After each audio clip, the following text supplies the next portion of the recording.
Hello guys, मेरा नाम मंदिरा है। स्वागत है आपका मेरे चैनल में। मैं आज आपके लिए Japanese animation movie silent voice की हिंदी एक्सप्लेनेशन लेके आई हूँ, जिसकी IMDb रेटिंग है 8.1 आउट ऑफ 10। अगर आपको इसी तरह एनिमेशन मूवी की हिंदी एक्सप्लेनेशन चाहिए तो मेरे चैनल को लाइक एंड सब्सक्राइब करना मत भूलिएगा। तो मूवी स्टार्ट होती है एक लड़की से जो क्लास में नहीं आई होती है। उसके टीचर उसे क्लास में इंट्रोड्यूस करने के लिए कहते हैं। तभी वो बैग खोलती है और बैग से कॉपी निकालती है और उस कॉपी में उसका नाम लिखा होता है, जो कि होता है निशिमिया। इससे बच्चों को ये पता लगता है कि ना वो बोल सकती थी और ना वो सुन सकती थी, और उसका कोई दोस्त भी नहीं होता है क्लास में, और वो बच्चों से बात करने के लिए कॉपी का इस्तेमाल किया करती थी। फिर एक दिन क्लास में एक टीचर आती है जो बच्चों को साइन लैंग्वेज सीखने के लिए कहती है, और ताकि वो बच्चे उससे बात कर सके, पर बच्चे मना कर देते हैं। सहारा नाम की एक लड़की होती है जो कि उसकी फ्रेंड बन जाती है, और इशितागा भी निशिमिया को परेशान करता था क्लास में। निशिमिया इशितागा से दोस्ती करना चाहती थी और वो उससे दोस्ती करने के लिए कहती है, पर इशितागा मना कर देता है।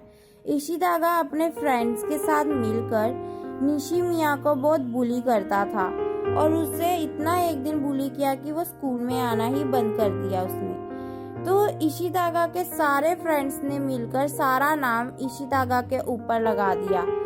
अब इशितागा एकदम अकेला पड़ चुका था और निशिमिया ने भी स्कूल आना बंद कर दिया था। अब सीन शिफ्ट होता है हाई स्कूल में। अब इशितागा हाई स्कूल में जा चुका है।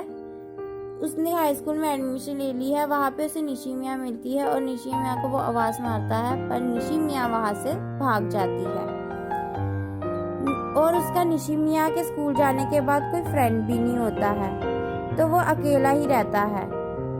जब वो निशिमिया से मिलने जाता है तो एक लड़का उसे निशिमिया से मिलने नहीं देता, यह कह के कि वो उसका बॉयफ्रेंड है, और उसे वहाँ से जाने को कहता है।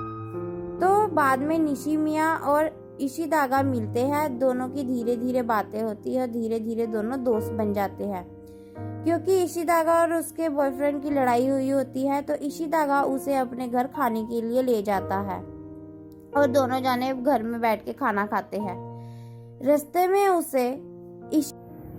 में उसे निशिमिया का बॉयफ्रेंड मिलता है और इशितागा और वो दोनों बात करते हैं। बाद में पता चलता है कि वो उसका बॉयफ्रेंड नहीं, वो उसकी बहन है। इशितागा निशिमिया के लिए उससे माफी मांगता है और उसकी बहन उसे माफ कर देती है। तभी निशिमिया की माँ आती है और इशितागा को थप्पड़ मार के निशिमिया से दूर रहने को कहती है, और दोनों बहनों को भी घर पे आके दूर रहने को कहती है। अब इशितागा निशिमिया से मिलता है और वो उससे फोन नंबर मांगता है। निशिमिया उससे अपनी स्कूल फ्रेंड सहारा का नंबर मांगती है। इशितागा उससे डिटेल्स निकाल कर निशिमिया और इशितागा उससे मिलने जाते हैं। तो एक दिन उनको वहाँ पे सहारा मिलती है और तीनों जाने मिलकर बहुत खुश होते हैं। तो एक दिन निशिमिया तैयार होकर इशितागा से मिलने जाती है और दोनों मिलते हैं। निशिमिया इशितागा को कुछ बोलना चाहती थी, पर वो समझ नहीं पाता है। बाद में उसकी बहन सलाह देती है कि वो निशिमिया को घुमाने के लिए लेके जाए। उसकी बहन और सारे जाने घूमने जाते हैं। तो इशितागा की एक फ्रेंड होती है ओनियो नाम की, जो निशिमिया पर ब्लेम करती है कि उसके करके उसके और उसके फ्रेंड सारे सेपरेट हो गए हैं। इशितागा का एक फ्रेंड थी जो कि सबको ये फैला देती है कि इशितागा निशिमिया को स्कूल में तंग करता था और उसे बुली भी करता है, और सारे एक दूसरे से मिलते हैं और एक दूसरे के ऊपर इल्जाम लगाते हैं।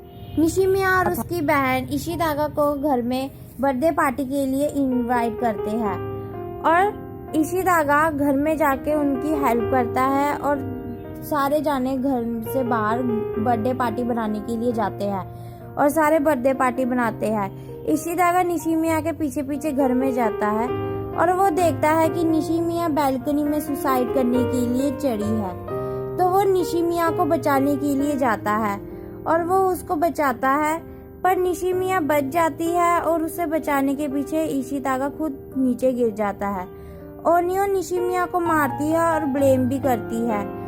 अब इशिदागा 2 साल बाद कोमा से उठता है और वो निशिमिया से मिलने के लिए हॉस्पिटल से बाहर जाता है और बाहर उसे निशिमिया मिलती है। निशिमिया से स्कूल में हुए सारे गलतियों की वो माफ़ी मांगता है और निशिमिया उसे माफ़ कर देती है। निशिमिया